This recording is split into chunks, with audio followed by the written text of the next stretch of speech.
Kiara Sky Jelly Tips Review, U-shaped French nails and all product removal coming up. Hey guys, Anastasia here, and let's do unpacking. This is a highly requested tutorial and finally I received it. So we have a kit of Kiara Sky. Here is the instruction which I actually followed, and I have a medium coffin nails. Let's take a look at this. We have numbers so you can easily choose which one will fit the exact nail. I also have medium almond, but those seem pretty short. They are actually even shorter than the nails that I have now. So we decided to go with the coffin first. I also have a prep that we are going to need to apply on the nails first. Then we have a primer, which will be the next step, builder to attach the jelly tips, and the top coat for a high shine. Also, I will use this lunar or later color base. Now let's see the Beyond Pro Flash Cure lamp. This is a tiny lamp which is ideal for flash curing the tips once you attach them. We have a cord, and also it's USB, so you can use it even with your computer. This one is really small and cute. I think it's going to be very convenient to work with it. But let's start with the old product removal. I did these nails as well, but my client decided to do some adjustments, and now instead of square shape, we have an oval shape. And by the way, I'm also using Kiara Sky carbide bead for removal, and I love this color. It's just mesmerizing looking at it, but also the bead itself is great. As you can see, it removes the product pretty quickly. But since this is a carbide bead, be careful, you're not supposed to touch the nail plate with it. I will quickly file off the product and leave a thin layer, which I'm going to remove probably with a hand file.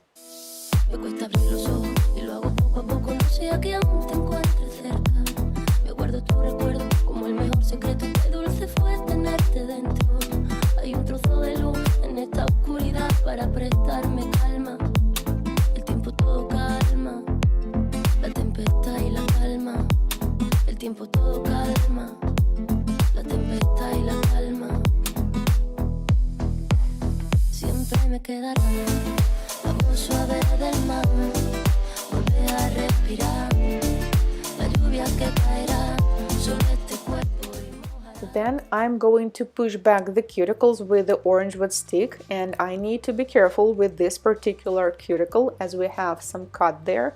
And I'm also going to file the nails short with 180 file, and on some nails we have some old product residue, and I'm going to carefully file it off with 180 grit. By the way, if you have some product leftovers and they're not peeling or lifting, then you can just leave it like that. Just make sure they will not prevent you from applying the jelly tips, because I tried that already on 2 of my clients and it was not a problem. Then I buff the cuticles and I skipped the part with the cuticle care this time so we can have more of extensions. Now let's measure the size of the jelly tips. The most important part is that they should fit from one side to the other. The worst thing that we can do is to pick the one which is too small, because if we attach it to the nail, there will be a gap on the side and eventually the nail will definitely break. So if you cannot find the one that perfectly fits, it is better to choose the one that's a little bigger and then carefully file it on the sides. But honestly, I never had this kind of problem with this set. I just always could choose the one that perfectly fits. So also when you're holding the tip, check if you're holding it straight and it's just covering the entire nail from one side to the other, no matter how wide the nail is. Once you find the one that fits, just put it on the table or aside, and I recommend you putting them in the exact same sequence as we have our fingers. Let's say on the right hand, you can start from the pinky and then you just line them up like that so you will not forget which one's which. Then I'm going to file the tip underneath. The speed is very low, about 5,000 rotations per minute, and I heard that some nail technicians are simply skipping this step and it's working just great, but it was in the instructions, guys, and I usually follow the instructions, so I decided to do that too. Once the surface is matte, we will have a better adhesion. Now I'm going to apply prep on the natural nails, and I was just removing the old product, but if you didn't, you also need to take off the surface shine. Next step will be primer. This is non-acid primer, so you can apply it and work right away. You do not need to wait until it's dry. I like the brush. It's actually designed in such way that it's almost not possible to apply too much. So do not apply too much, and also do not touch the skin. I can apply it on the entire 10 nails at once. And next step will be builder. We are going to use it now as the base coat. Now apply a thin coat. Make sure it is not touching the skin or the cuticle or the sidewalls. And if you apply it in a very thin coat, then you can apply it on all 10 nails at once. Well, I recommend applying it, let's say, at 4 nails, and while they're curing, you can work on the opposite hand. Make sure that you are covering the entire surface, because with some nails it might be not as obvious, especially if they have a deep nail groove. So just take a look from one side to the other and make sure you are covering it all. If you notice that you applied too much and some of the product is running to the side, it is better to clean it before you cure it. And then we're going to fully cure it in LED lamp for 30 seconds. Now the fun part. Let's attach the tips to the nail, and we're going to use the same product, the builder.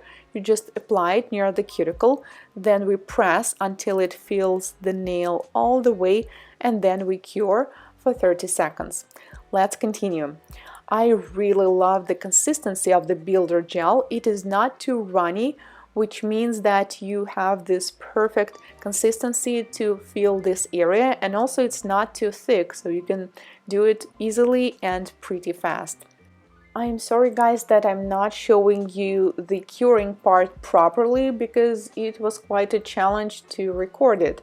So now I will just show you how it actually looked like. So this is what I do, and then my client assisted me. She just used her other hand and she was holding this flash cure lamp like that, and after you flash cure it for about 10 seconds, then you cure it in the actual lamp. So wherever she was holding the lamp or I was holding, I was just blocking the view from the camera, so unfortunately there's not much that you can see. But I promise I will work on that and find a way to actually show you the side view. Then I'm filing the shape, and honestly I have no idea why I'm doing that, because we don't need to do that. There's actually even no residue on this free edge line, so I guess I just felt this urge to do something with the file even though we don't need to. Then I decided to buff the surface, which also is not necessary, but I just needed to do it. But also I wanted to buff the cuticle area a bit more, so it will be super smooth and we will not be able to see this transition from the nail to the tip.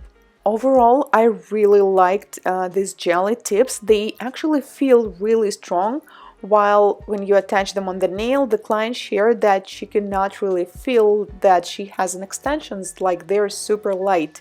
This is how they look after we removed all the dust, and now let's apply the color. So I choose this one, the nude one, Lunar or Later. The color turned out to be not too intense, so first we applied one coat and they looked a bit transparent, and I needed a really intense nude color because we're going to do a French style nails afterwards. So then we applied the second one and ended up applying 3 coats.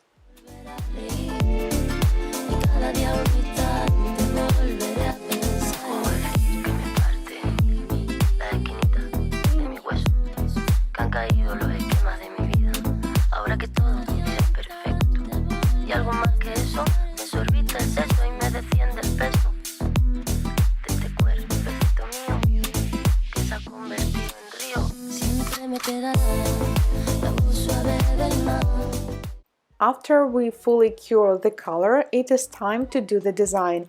I really wanted to do this U-shaped smile lines or French nails. Honestly, I'm not sure if I'm even calling this design right, so let me guys know how this design is usually called, because I already tried the V-shaped smile lines, and these ones, they look great only on coffin shape. So finally I got one to try them. So we decided to use the different colors on each nails, and these are gel polishes. 2 or probably 3 of these colors I actually mixed by myself. So we have mint, we have purple, we have pink, and we have orange. So I tried to make these lines not extremely thin so we can actually see from the top. But the biggest challenge here, as always, is to make them all look consistent and symmetrical and match on each nail. You may probably notice that the nails look matte at the moment, and the reason for that is because I had to remove the sticky layer because almost on each nail we had some fuzz.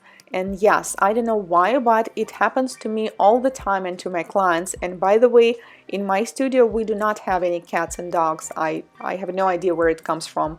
Then we fully cure and let's seal it with a top coat. And by the way, this top coat from Kiara Sky Jelly Tips is just great. The consistency is like medium thick, not too runny, and it's super shiny. We also decided to add a Swarovski rhinestone on each nail because without it, I think it looks kind of boring. So I used an uncured top coat to attach the crystal, but after that I also outlined them with the top coat again to properly secure them. The idea was to have a different shades but to make them all bright, and I think we ended up getting a bit different colors. For example, this one, neon, is probably the brightest. Oh well, maybe it looks even better than that. So this is the result. Let me guys know what do you think. I totally enjoyed working with Kiara Sky Jelly Tips. I will leave all the links down below as well as discount codes. Thank you so much for watching. If you are first time here on my channel, consider subscribing, as I post new tutorials and product reviews just like this one every week. And I will see you in my next one. Goodbye!